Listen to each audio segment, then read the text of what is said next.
Hello listeners, today we will discuss the characteristics of human language। इससे पहले की video में हमने बात की थी कि लैंग्वेज क्या होती है और आज हम इसकी characteristics की बात करते हैं। अगर क्वेश्चन आता है यूनिट 1 से तो या तो इसकी थ्योरीज से रिलेटेड आता है कि लैंग्वेज की कौन कौन सी थ्योरीज और ओरिजिन से रिलेटेड आता है, या फिर क्वेश्चन आता है जो करैक्टरिस्टिक्स हैं ह्यूमन लैंग्वेज की वो कौन कौन सी हैं। तो पहले दोबारा से एक बार लैंग्वेज की बात कर लेते हैं कि लैंग्वेज का क्या मतलब होता है। कम्युनिकेट करना, बातचीत करना। अगर डेफिनेशन बोलें तो language is that system by which sounds and meaning are related, कि साउंड और मीनिंग दोनों आपस में इंटर रिलेटेड होती है। सपोज़ अभी मैं बोल रही हूँ तो ये जो आप सुन पा रहे हैं ये क्या है, एक साउंड है। और मीनिंग का क्या मतलब है, जैसे मैंने अगर लैंग्वेज की डेफिनेशन दी तो उसका एक मीनिंग है, वो उसका मीनिंग हो गया। तो चलिए अब टाइम वेस्ट ना करते हुए करैक्टर्स की बात करते हैं, करैक्टरिस्टिक्स की बात करते हैं लैंग्वेज की। तो जो पहला है इसमें वो है use of sound and signals. Sound और सिग्नल्स का यूज़ कैसे होता है। The most obvious characteristics of human language is the use of sounds and signals. आप इसको ऐसे समझ सकते हैं, साइंस की बात होती है जब, तो आपने देखा होगा ट्रैफिक लाइट। फॉर एग्जांपल आप ट्रैफिक लाइट ले सकते हैं। यहाँ पे 3 कलर की लाइट्स होती हैं, रेड, येलो, ग्रीन, और तीनों का जो मीनिंग होता है वो अलग अलग होता है। अगर वो ना भी बोले तो भी आपको समझ में आता है कि रेड लाइट का क्या मीनिंग है। इसमें साइन लैंग्वेजेस की भी बात करते हैं। साइन लैंग्वेज क्या होती है, जो इंसान बोल नहीं सकता और सुन नहीं सकता उनके लिए अलग लैंग्वेजेस होती है। तो साइन लैंग्वेज में क्या होता है, अपने इशारों से, गेस्चर्स की हेल्प से जो चीज़ें प्रेजेंट करते हैं उसको क्या बोलते हैं, साइन लैंग्वेज बोलते हैं। इसमें सिम्बल्स एज यूज, जैसे कि आप सिम्बल्स की बात करें तो सिम्बल्स जैसे कि आपने ब्रेल लिपि के बारे में सुना होगा। ब्रेल में क्या होता है, डॉट्स की हेल्प से पढ़ना सीखते हैं बच्चे जो देख नहीं सकते, वो लोग ब्रेल से पढ़ते हैं। और एक कॉमन जनरल नॉलेज के लिए कि जो ब्रेल लिपि है वो लुइस ब्रेल ने डेवलप की थी। नेक्स्ट पॉइंट है हमारा आर्बिट्री। आर्बिट्री में क्या होता है, this is the characteristics of human language which we several forms. There is no necessary connection between the object and the word that represented it. इसका मतलब क्या है कि ज़रूरी नहीं है कि जो ऑब्जेक्ट है जिसको हम बोल रहे हैं वो सारी जगह एक ही जैसा हो। सपोज़ अगर मैं एक एग्ज़ाम्पल दूँ तो आपने रोज़, आपको पता होगा गुलाब के फूल को रोज़ बोलते हैं, तो अलग अलग लैंग्वेज में इसको अलग अलग जानते हैं। जैसे different language Indeed call the same object by different name. Arbitrary का मतलब ही यही होता है कि अलग अलग लैंग्वेज में एक ही ऑब्जेक्ट को अलग अलग तरीके का नाम देना। जैसे अगर हम रोज़ का ही एग्जांपल ले लें तो इंग्लिश में इसे रोज़ बोलते हैं, हिंदी में इसे गुलाब बोलते हैं, जापानीज़ में इसे बारा बोलते हैं, और अरेबिक लैंग्वेज में इसे वार्डा बोलते हैं। अब आपने देखा कि रोज़ को ही अलग अलग लैंग्वेज में अलग अलग नामों से जानते हैं।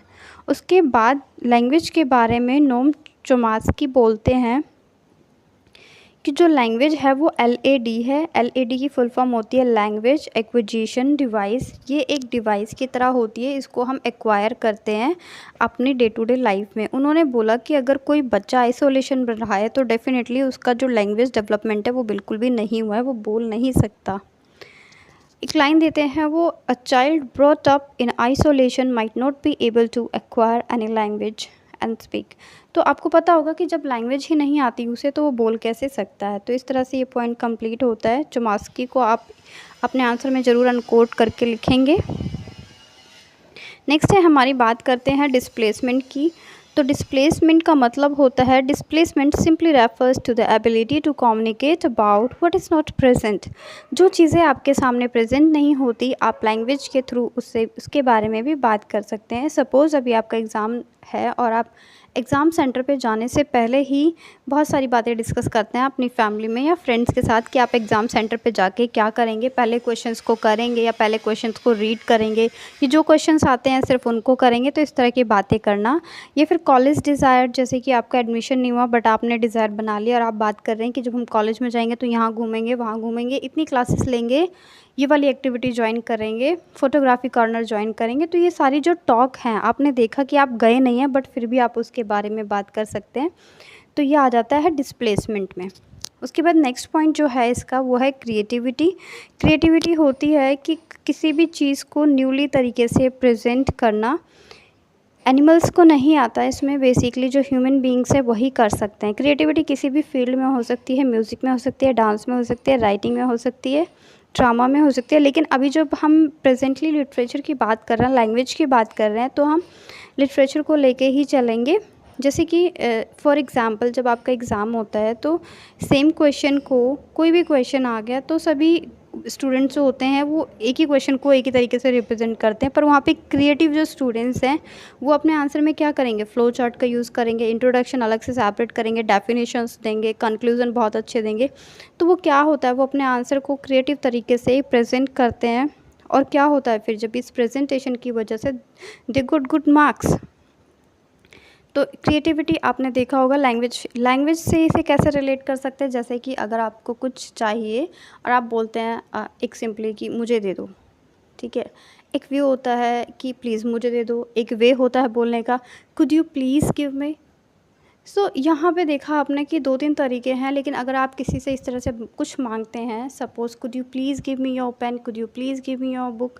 सो यहाँ पे कहीं ना कहीं जो लिसनर है, जो सुनने वाला है, आपके वर्ड्स पावर का, आपकी क्रिएटिव लैंग्वेज का उस पर इफ़ेक्ट पड़ता है और डेफिनेटली वो आपको दे देगा, ठीक है। अब नेक्स्ट बात आती है कि जो लैंग्वेज होता है उसमें पैटर्न होता है। पैटर्न किस तरह का पैटर्न, यहाँ पे पैटर्न का बात है जब आप वर्ड्स लिखते हैं, कोई भी वर्ड लिखते हैं, सपोज़ आप लिख रहे हैं CAT कैट, तो इसमें पैटर्न है कि पहले C आएगा, फिर A आएगा, फिर T आएगा। ऐसा तो नहीं है कि आप T लिख देंगे, फिर A लिख देंगे, फिर P लिख देंगे, ये P लिख देंगे, A लिख देंगे, T लिख देंगे, तो कोई भी वर्ड जो फॉर्मेशन है वो नहीं बनेगी।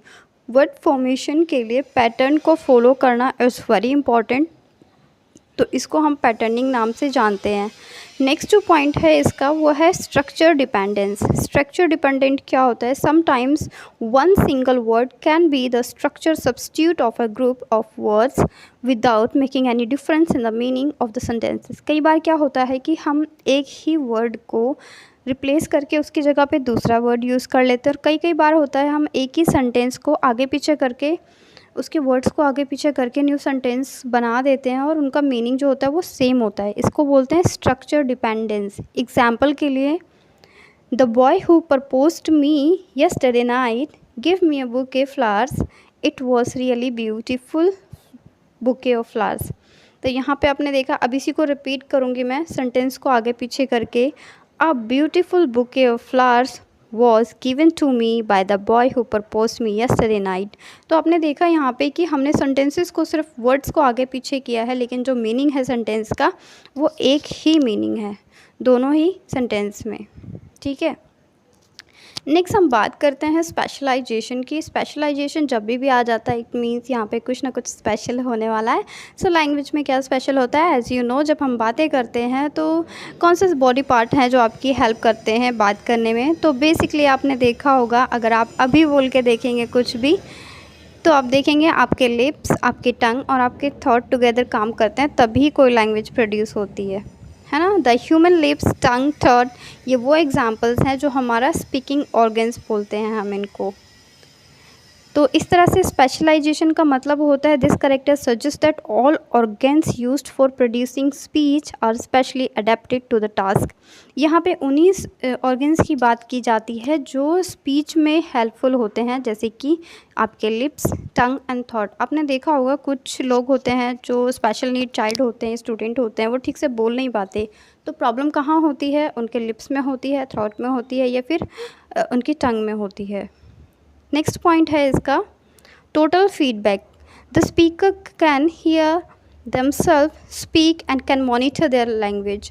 जो बोलने वाला है लैंग्वेज में एक इसकी और करेक्टरिस्टिक क्या है, टोटल फीडबैक। फीडबैक किसका मिलेगा, इसमें क्या होता है, जो आप बोल रहे हैं आप उसको सुन सकते हैं, मॉनिटर कर सकते हैं, आप देख सकते हैं कि जो आपने बोला वो ठीक है या नहीं है, कहीं पे मिस्टेक है, आप अपनी पिच को देख सकते हैं। इसके एग्जाम्पल के लिए आप अपने कॉलेज टाइम को लर्न कीजिए। जब आप प्रेजेंटेशन देते थे कॉलेज में, तो आपके टीचर जो हैं वो आपको बताते हैं कि इसमें क्या है, आपके टीचर बताते हैं कि आपने जो प्रेजेंट किया है उसकी कैसी पिच है, कहाँ पे मिस्टेक की है, किन वर्ड्स को और ऐड करना है। और अगर नहीं होता है तो आप खुद भी उसकी प्रैक्टिस के लिए घर पे आप अपने ऑडियो को रिकॉर्ड कर सकते हैं, या फिर अगर आप हेजिटेशन फील करते हैं कि आप कुछ भी बोल नहीं पाते, तो भी आप इस तरह से रिकॉर्ड करके सुन सकते हैं कि जब आप बोलते हैं तो वहाँ पे प्रॉब्लम कहाँ पे आती है, आपकी पिच में प्रॉब्लम है, मैटर में प्रॉब्लम है, कहाँ पे प्रॉब्लम है। नेक्स्ट बात आती है कि टर्न टेकिंग। अब टर्न टेकिंग जैसे कि नाम आप देखते हैं, कोई गेम खेलते हैं तो बोलते हैं कि इट्स योर टर्न। तो टर्न मतलब दूसरे की टर्न। जो लैंग्वेज होती है, in a conversation of two, both of them will speak at the same time, will not speak at the same time. दो लोग कभी भी एक टाइम पे बात नहीं करते। जो टॉकिंग है, जो लैंग्वेज है, जो स्पीकिंग है, वो टर्न बाय टर्न होती है। सपोज़ आप 3-4 फ्रेंड्स हैं या आप 2 फ्रेंड्स हैं, जब आप बात करते हैं तो ऐसा तो नहीं है कि आप दोनों लोग एक ही साथ बोलना शुरू कर देते हैं और बंद कर देते हैं। नहीं, ऐसा नहीं होता। See it's very important to understand the things कि अगर कोई बोल रहा है तो आप क्या होते हैं, तो आप लिसनर होते हैं। जब वो बोलना बंद करते हैं तो आप बोलना स्टार्ट करते हैं। तो इस तरह से ये टर्न टेकिंग प्रोसेस है लैंग्वेज, ये इसका एक इम्पॉर्टेंट कैरेक्टरिस्टिक है। नेक्स्ट पॉइंट और लास्ट पॉइंट है इसका spontaneous usage. Human do not speak because they are compelled by someone to speak, they speak when they want to speak out of their own will. तो आपने ये बताने की ज़रूरत नहीं है, एज़ यू नो कि जब आप बात करते हैं, बोलते हैं, तो ऐसा नहीं कि आप कुछ भी बोलते हैं और आप अकेले में बोलते हैं। आप तब बोलते हैं जब आपको लगता है कि आप बोलना चाहते हैं, ठीक है, या फिर कोई दूसरा पर्सन है वो आपके साथ है, आपके साथ कम्युनिकेट कर रहा है। सो फ्रेंड्स, ये कंप्लीट होता है हमारा इसका characteristic. This is the one of the important topic whichever we have completed. So if you have any query तो आप कमेंट सेशन में डाल सकते हैं। I will try to sort out your query. And if you like the video, so please like, share and subscribe us. Be with us. Take care friends. Goodbye.